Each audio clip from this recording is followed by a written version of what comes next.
हर साल पाकिस्तान और इंडिया से लाखों लोग बाहर जाते हैं to chase their foreign dreams, लेकिन अपनी फ़ॉरेन ड्रीम को फुलफ़िल करने के लिए लोगों को बहुत सी मुश्किलात का सामना करना पड़ता है। जैसा कि शायर ने कहा है ना, ये इश्क नहीं आसान, बस इतना समझ लीजिए एक आग का दरिया है और डूब के जाना है पार। अपनी प्रीवियस वीडियो में मैंने यही एक्सप्लेन किया था कि जब आप पाकिस्तान इंडिया से बाहर जाते हो to chase your foreign dream, आपको कौन कौन सी मुश्किलों का सामना करना पड़ता है, वो कौन कौन से इश्यूज़ हैं जो लोगों को फेस करना पड़ते हैं, या कौन से ऐसे चैलेंजेस हैं जिसके बारे में हम लोग रेडी नहीं होते हैं और पहले 6 महीने और साल के अरसे के दौरान हमें वो कौन कौन से चैलेंजेस हैं जिसको फेस करना पड़ता है हमें।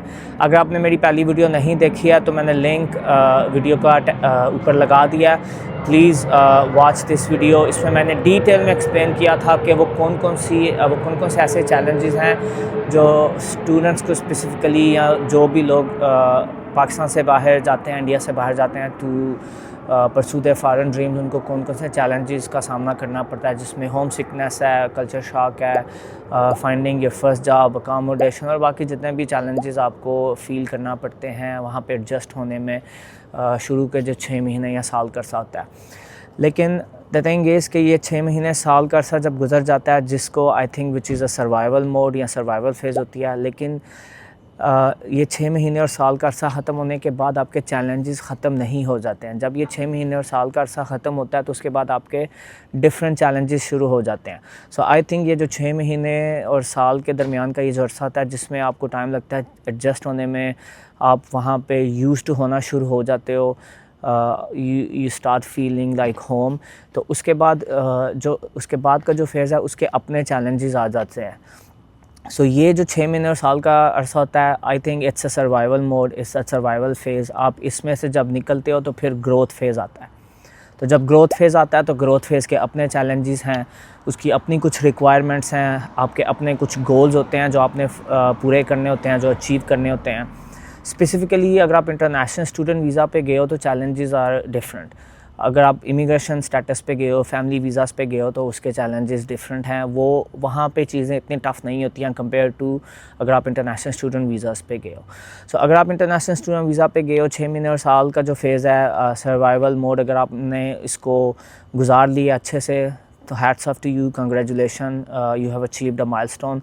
Now you entering into a different phase which is I believe it's a growth phase, क्योंकि इसमें अब आपका जो मेन फोकस होता है वो इस पे होता है कि नंबर 1 मैंने अपनी डिग्री कंप्लीट करनी है। अपनी डिग्री कंप्लीट करने के बाद, और डिग्री कंप्लीट करने का जो फेज़ है इसमें भी डिफरेंट चैलेंजेस को आपको सामना करना पड़ता है। आपको अपने फाइनेंसिस को मैनेज करना होता है, आपको ट्यूशन फ़ी का अरेंज करना होता है, वर्क लाइफ बैलेंस क्रिएट करना इस फेज़ में बहुत ही चैलेंजिंग होता है और बहुत ही मुश्किल होता है, क्योंकि आप फुल टाइम स्टूडेंट हो और साथ में आप पार्ट टाइम जॉब भी कर रहे होते हो। तो इस दौरान कभी ऐसा होता है कि आपकी जॉब और आपकी जो क्लासेस हैं वो सेम डे में होती हैं। अक्सर स्टूडेंट के लिए ये प्रॉब्लम होता है, और अक्सर स्टूडेंट्स की यही रूटीन होती है कि सुबह के टाइम उनका कॉलेज होता है और शाम के टाइम वो जॉब करते हैं, which becomes very hectic at times. लेकिन टू बी ऑनेस्ट, हर बंदा इसमें से गुजरता है, and I believe I am glad कि मैं इसमें से गुजरा हूँ। बाकी लोग भी गुजरते हैं इसमें से, एंड आई एम ग्लैड कि मैं इसमें से गुजरा हूँ, क्योंकि ये एक तो आपको बहुत ज़्यादा मेंटली स्ट्रांग बनाता है, और दूसरा आपको मेहनत करने की भी आदत पड़ती है, आपको टाइम मैनेजमेंट करना आता है, आपको चैलेंजेस को मैनेज करना आता है। सो ये एक फ़ेज़ होती है जब आप अपनी स्टडीज़ आप कर रहे होते हो। जब स्टडीज़ आपकी चल रही होती हैं, सबसे बड़ा चैलेंज एक तो यही होता है वर्क लाइफ बैलेंस मैनेज करना, स्टडीज़ को मैनेज करना, काम को मैनेज करना, साथ में फाइनेंसेस को मैनेज करना। ये एट टाइम्स बहुत बड़ा प्रॉब्लम बन जाता है, और मोस्टली स्टूडेंट के साथ यही प्रॉब्लम होता है, या उनके लिए सबसे बड़ा जो चैलेंज होता है वो यही होता है कि उन्होंने अपने फाइनेंसेस मैनेज करने होते हैं, ट्यूशन फ़ी की अरेंजमेंट इन सम केसेस करनी होती है। जब ये फ़ेज़ ख़त्म हो जाता है उसके बाद आपका फ़ेज़ स्टार्ट होता है, वो फ़ेज़ स्टार्ट हो जाता है जहाँ पे अब आपने अपनी परमानेंट रेजिडेंसी के ऊपर काम करना है। क्योंकि अगर आप परमानेंट रेजिडेंसी सिक्योर नहीं कर पाते हो तो आपका जो फ्यूचर है वो अनसर्टन है, वो गारंटीड नहीं है उस कंट्री में जहाँ पे भी आप गए हो। In order to fulfil your foreign dream, your ultimate foreign dream, आपके लिए ये ज़रूरी है कि आप अपने लिए एक परमानेंट रेजिडेंसी सिक्योर करो उस कंट्री की। In order to secure the permanent residency उसकी अलग से चेक लिस्ट है। आपको अपने स्किल्ड माइग्रेशन के या जो स्किल्ड ऑपरेटिंग लिस्ट है जिस भी कंट्री में आप हो, अगर आप ऑस्ट्रेलिया या कनाडा में हो तो वहाँ पे जिस भी ऑक्यूपेशन में आप हो उसके अपने डिफरेंट पॉइंट्स हैं जो आपने फुलफ़िल करने होते हैं। डिग्री के पॉइंट है, लैंग्वेज एफिशिएंसी के पॉइंट है, आपके वर्क एक्सपीरियंस के पॉइंट है। तो एट टाइम्स ये जैसे ही आपकी स्टडी ख़त्म होती है आपके लिए एक नया चैलेंज वेट कर रहा होता है, विच इज़ कि आपने परमानेंट रेजिडेंसी सिक्योर करने के लिए उसके पॉइंट्स को कंप्लीट करना है। अब इस सारे दौरान स्टडीज़ और परमानेंट रेजिडेंसी सिक्योर करने के दौरान जो सबसे बड़ा एक चैलेंज इंटरनेशनल स्टूडेंट्स को आता है वो आता है सोशल नेटवर्किंग का, और सेकेंडली सबसे बड़ा चैलेंज होता है लोकल एक्सपीरियंस का।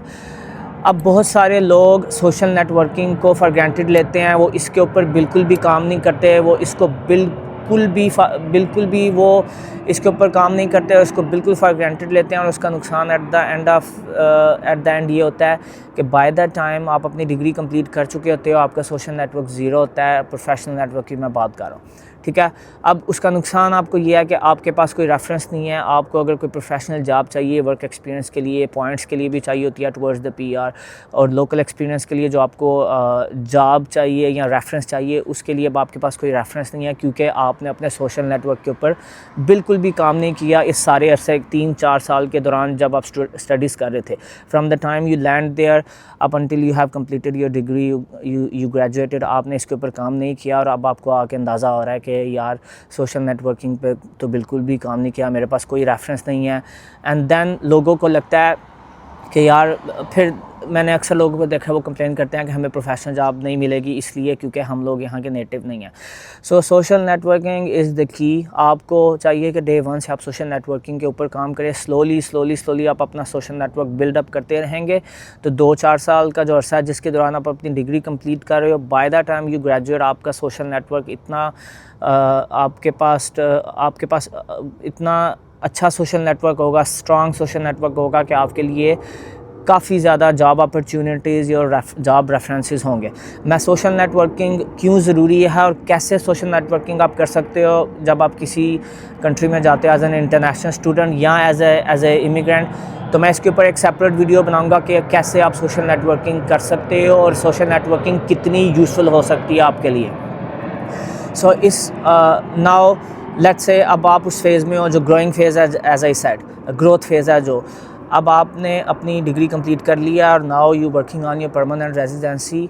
और अब परमानेंट रेजिडेंसी सिक्योर करने तक जो टाइम है वो बड़ा ही हेक्टिक होता है, क्योंकि आपके पास लिमिटेड टाइम होता है। टेम्परेरी रेजिडेंसी के दौरान आपने अपने पॉइंट्स पूरे करने होते हैं, अदरवाइज़ आपको दोबारा से स्टूडेंट वीज़ा पे जाना पड़ता है। तो ये वो टाइम होता है जिस पे आपको बहुत ज़्यादा हेक्टिक होता है। ये जब आप स्टडीज़ कर रहे होते हो उससे भी ज़्यादा आई बिलीव ये हेक्टिक होता है, क्योंकि क्लॉक जो अब ऑन हो गया, टाइम आपके पास थोड़ा है, स्टॉप वॉच चल रही है। इस थोड़े से अरसे के दौरान आपने अपने लिए परमानेंट रेजिडेंसी सिक्योर करनी होती है और अपने पॉइंट्स पूरे करने होते हैं।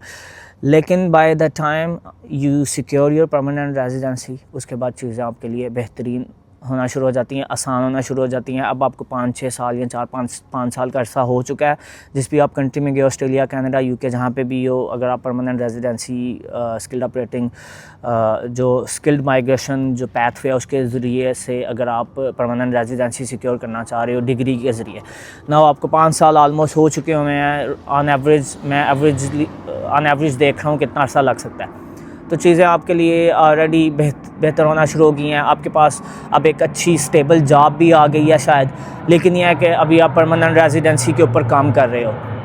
जैसे ही आपकी परमानेंट रेजिडेंसी हो जाती है उसके बाद अब आपको पता है कि यार मैं यहाँ पे हूँ, मेरे ऊपर वीज़ा रिस्ट्रिक्शंस नहीं है, क्योंकि स्टूडेंट वीज़ा और टेम्परेरी रेजिडेंट वीज़ा के ऊपर जब आप होते हो तो आपके सर पे वीज़ा रिस्ट्रिक्शन और वीज़ा एक्सपायर होने की एक तलवार लटक रही होती है। हर वक्त आपको यही टेंशन होता है कि मैंने वीज़ा रिन्यू कराना है, मेरा वीज़ा एक्सपायर होने वाला है। लेकिन जब आपके पास परमानेंट रेजिडेंसी आ जाती है, अब आप एक नए फेज़ में चले जाते हो, विच इज़ अब आप एंटायरली अपने करियर बिल्डिंग और अपने ग्रोथ और अपने फाइनेंशियल्स के ऊपर और आपके जितने भी बाकी प्लान्स हैं आप उसके ऊपर काम कर सकते हो।